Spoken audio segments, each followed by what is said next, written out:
Boy, kwa siku za hivi karibuni imekuwa ni ngumu sana kuwatenganisha Harmonize na Mario Toto Badi, kwa sababu ni wasanii ambao wameonekana kuwa karibu kinoma noma, ukiacha bondi ya muziki ambayo wamekuwa nayo tangu kipindi kirefu, tangu wanafanya mangoma kama Naogopa, mangoma kama Away. Wamekuwa ni washikaji ambao wako karibu kinoma noma, yani huwezi kuwasikia wakiongeleana vibaya, huwezi kuwasikia wakiletiana majivuno, tambo za hapa na pale and all the stuff. Lakini pia ukaribu wao ukaja kunogeshwa zaidi na mahusiano ambayo wameyatengeneza. Tunafahamu Harmonize yupo kwenye penzi zito kabisa na Kajala, wakati Toto Badi Mario yupo kwenye penzi zito na murua kabambe kabisa na mtoto mzuri Paula. Sasa we all know Paula ni mtoto wa Kajala, kwa maana hiyo muda mwingi wako pamoja, muda mwingi wako karibu, na unajua ile bondi ya mama na binti yake ambavyo inakuwa, na hii imewafanya Harmonize na Mario kuendelea kuwa karibu kinoma noma, kuendelea kuhang out pamoja. Mara nyingi wanaonekana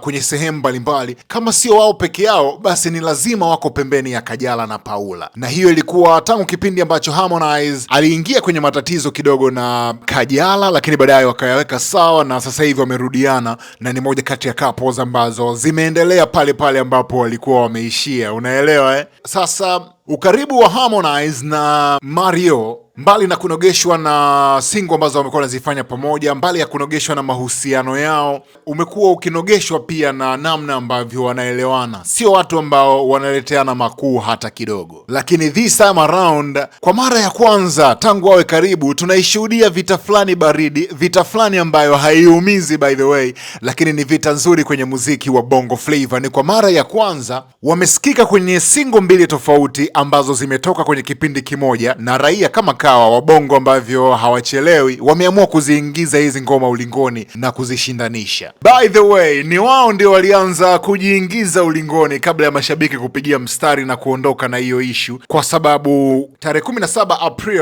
walianza kusa na Harmonize, wakaiachia single yao mpya ya Kama Sio, na iligeuka gumzo, ilipendwa kinoma noma and all the stuffs. Lakini siku hiyo hiyo Toto Badi Mario akaishusha Sugar, single ambayo nayo baada ya kutoka imegeuka gumzo, na ni moja kati ya ngoma ambazo zinafanya poa kinoma noma na zinafuatiliwa mno mitandaoni.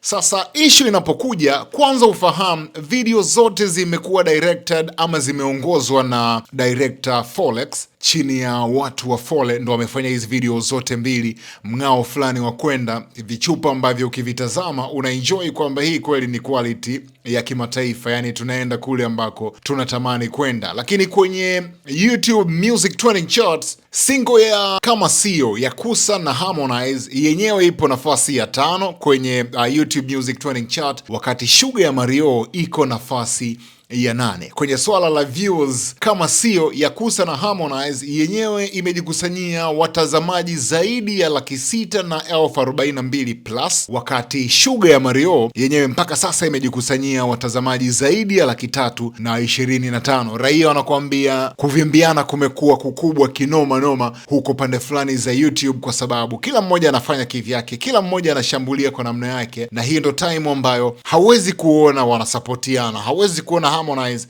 anamsupport Mario kwenye Sugar, wala hautarajii kuona Mario akimsupport Harmonize kwenye Kama Sio. Nataka nisikie maoni yako binafsi baada ya hizi ngoma kuwa zimetoka kwa pamoja. Ngoma gani unaamini nakimbiza? Ngoma gani inafanya poa kinoma noma? Iwe ni mtaani, iwe ni kwenye sehemu za starehe, iwe ni kwenye radio stations, TV stations na hata mitandaoni. Kwako single ipi unaondoka nayo? Ni Kama Sio au Sugar? Dondosha komenti yako na nitapita nayo. Hii ni About Bongo TV. Mimi ni mshikaji wako Rama Love Huncho. Usisahau kulike, kusubscribe, kucomment na kushare na ndugu jamaa na marafiki.